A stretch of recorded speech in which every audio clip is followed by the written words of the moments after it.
I want to get into Anthony Richardson because at the end of the day, it doesn't matter what you and I think. It's what people in front offices think.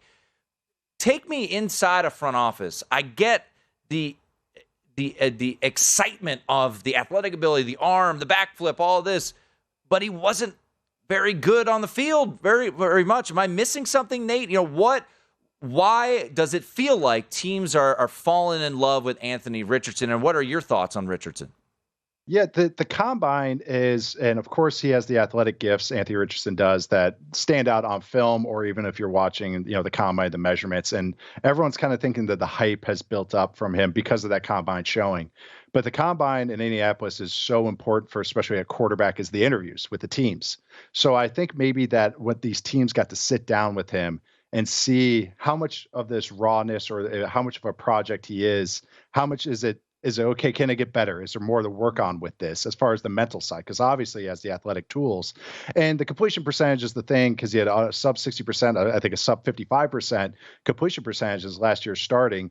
When you watch what Florida did on offense, and I've grown to really become more of a fan of Richardson. I was with you maybe a couple months ago. I watched him more, and he has more quarterback to him than meets the eye than just being a big toolsy project.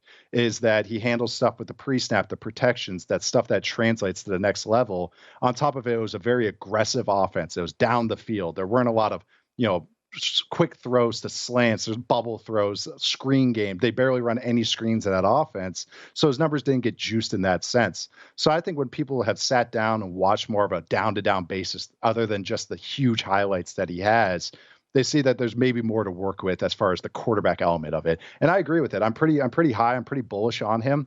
And that's why I do have a little taste on him as number one pick way back. Because when I first watched him, I was like, teams are going to fall in love with this guy because not only just the tools, but also maybe some of the mental makeup that he has and the quarterbackness to him. So I think that's where teams are starting to buy in more of that. And I think the market's kind of showing that as well. Nate, what team is the most ideal landing spot for him? The Seahawks or the Lions at 5 or 6. The Panthers, of course, at the number one pick. The Panthers are in a great situation for any quarterback that gets dropped in. They have a strong offensive line, a good defense, decent weapons, signing DJ Chark and Hayden Hurst and Adam Thielen. But the Seahawks and the Lions, because of their strong infrastructure, line, offensive play callers, some weapons, and maybe a guy that can sit behind if you don't think he's ready to start day one. I think that's the thing, too. I think he would be ready to start earlier than people have given him credit. But even if you don't think that, it's an idealistic situation. We'll see if he's still around at 5 or 6. I thought he would be maybe a couple of weeks ago. And I think maybe that teams are starting to hype up and maybe move up for him. But I think really that 5 or 6 range, Seahawks, Lions would be idealistic, perfect situation. Visit VSiN.com to get current odds, listen for free, find showtimes, and download VSiN sports betting podcasts.